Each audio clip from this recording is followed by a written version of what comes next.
Eu queria que o professor Carlos pudesse comentar, já que ele falou sobre isso, né, desse percurso histórico. Qual foi a principal mudança em relação ao impacto da mídia, psicologicamente falando, a tela? Porque a gente começou com a televisão, como o senhor mesmo citou lá atrás, né?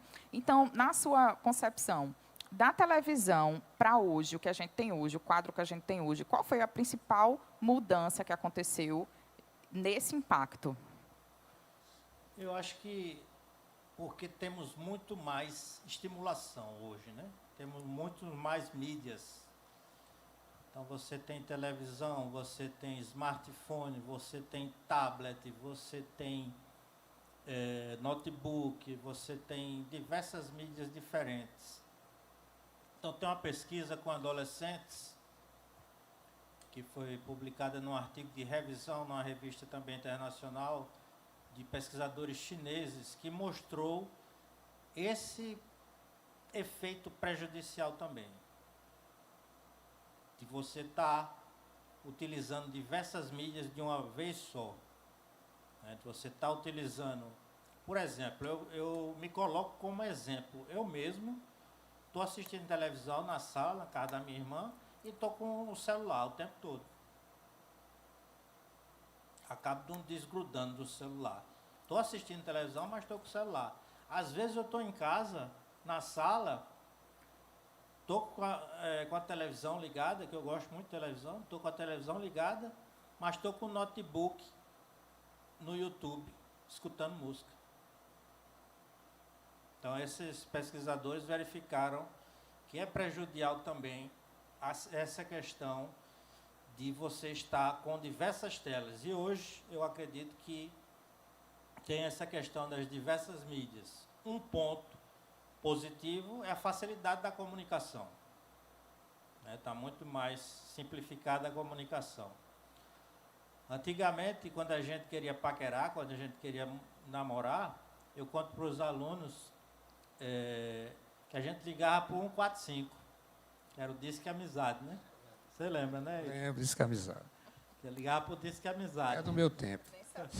Eu nem sabia que isso existia. E ficava esperando as pessoas entrarem, né? Na sala. Hoje em dia tem diversos aparelhos, tem diversos aplicativos de geolocalização que você facilita muito a vida, né? Então tem o lado positivo também. A gente não está aqui demonizando a mídia. Tem um lado positivo também. Eu lembro que eu fiz essa pesquisa em Aracaju sobre o Orkut, atitudes frente ao Orkut.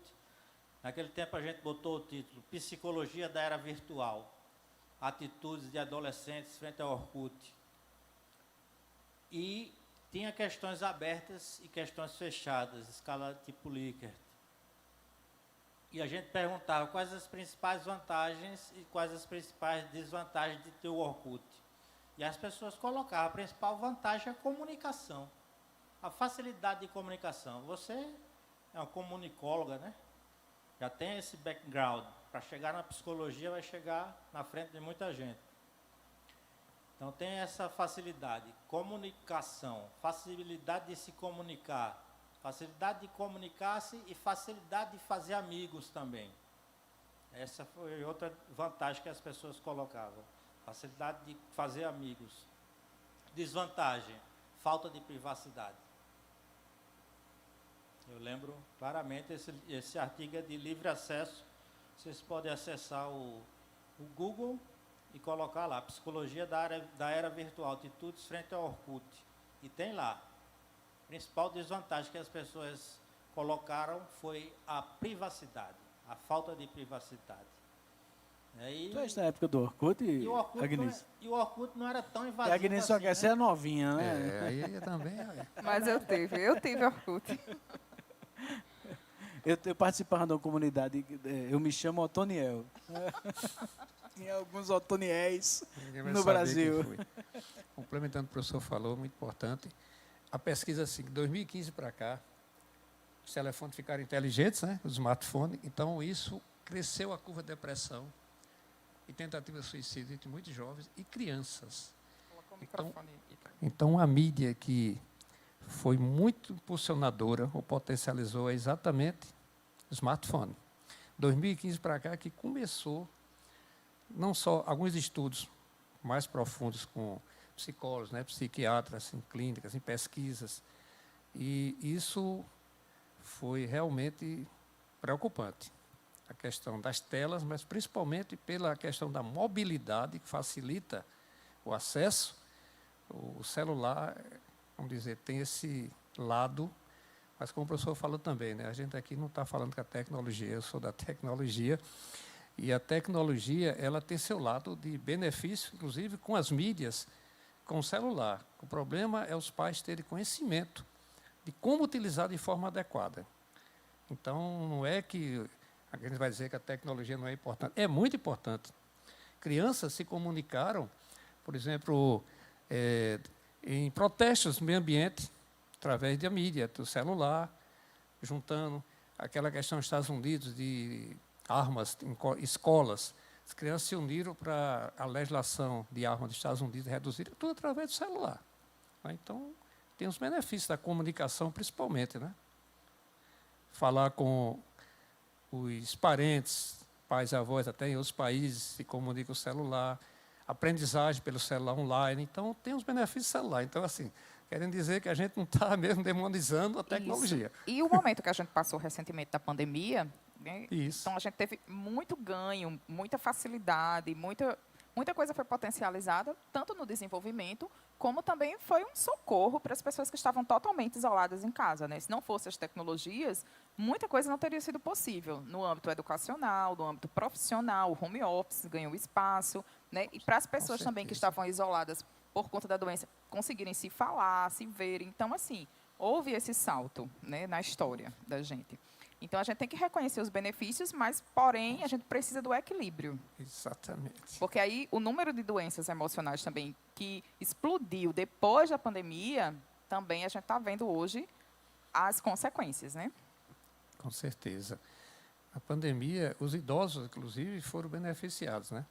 Eu participei de um grupo que ligava até para os idosos, né, para eles não se sentirem muito isolados. Tem idosos que realmente moram sós. Então, através de vídeos com família, então, ele tem essa missão, vamos dizer, de comunicação, né? Mas, quando eu falo em criança, assim, principalmente, porque a criança é o futuro adolescente, o futuro adulto. Se começar a combater os vícios na infância, a partir de bebês, com certeza não vamos ter agravamento de situações que estamos tendo. E principalmente com os pais também viciados, né? Porque a criança copia o modelo do pai. Se você está com um livro, lendo, uma sala e a criança está olhando, é uma coisa. Se você está direto nas mídias, eu até fiz um papel comigo mesmo de cobaia, um tempo de ficar meio viciado e vi os efeitos que poderia estar levando. Eu tenho experiência própria de como isso aqui leva você no caminho, a dopamina vai se elevando e, opa, tá bom a experiência, já parei. E o Ítalo comentou dessa questão das vantagens, né? A tecnologia e a aprendizagem.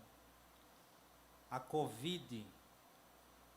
Eu dei aula para os meus alunos lá na UFPB pelo Google Meet. Naquele tempo era possível apenas por essa forma. Presencialmente não era aconselhado. Eu acredito que o Ítalo deu aula também. Também, que a gente chamou de atividade não presencial. 1 hora, né? Cada disciplina, era 1 hora mais ou menos. Pois é, a gente deu aula na UFPB e às vezes as pessoas perguntavam, mas vocês não estão dando aula, a UFPB está parada? Não, não está parada. A gente está dando aula pelo Google Meet, a gente está dando aula pela internet, coloca atividades pelo SIGA e tudo mais. E foi um benefício grande para as pessoas, foi um benefício grande para os alunos, porque eles poderiam estar mais atrasados, né? Que as greves já atrasou um pouco. Eles poderiam estar mais atrasados, mas muito bom esses recursos tecnológicos, né, para a educação, são muito úteis. Antigamente a gente precisava viajar para participar de uma banca. Eu precisei viajar para participar de uma banca lá em São Paulo, já fui para a UNB participar de banca. Esses avanços tecnológicos né, ficaram. Muitas vezes, hoje a gente segue fazendo reuniões pela internet, pelo Google Meet, e estamos economizando de certa forma, porque os professores que precisaríamos pagar passagem, muitas vezes estão participando também das jornadas, participando de tudo mais pela internet, né, dando palestras, participando de bancas. A gente faz muitas bancas no PPGPS. Eu sou do programa de Psicologia Social, programa de pós-graduação em Psicologia Social da UFPB, e são inúmeras bancas pelo Google Meet, ou pelo Zoom, ou seja lá que plataforma for. Mas aí professores até de outro país. Outro dia eu participei de uma banca, os professores majoritariamente eram de Portugal, professor Cícero, outro professor de lá de Portugal também. E aí, a gente vai deixar isso de lado? Inclusive, Carlos, a minha defesa de doutorado, que era em Portugal, foi pelo Zoom. Qual a importância? Eu teria aqui em Portugal. Passagem. Pelo Zoom também, né? Foi. A defesa foi... Eu estava aqui. E os professores lá da banca, o júri, como eles chamam. Então, isso é uma maravilha da tecnologia, né, para a educação. A gente não vai, de forma alguma, criticar esses usos, né? Mas como o Ítalo comentou, essas pesquisas de mídias de tela falam muito do uso problemático, do mau uso, Isso. do uso intensivo e da questão do vício também. O vício também é abordado nessas pesquisas, que aí já é outra história, né? Já é outra história. Aí, de fato, são importantes as pesquisas para, de alguma forma, verificar quais são os preditores do vício em smartphone ou em outro tipo de tecnologia. O que prediz esse tipo de comportamento?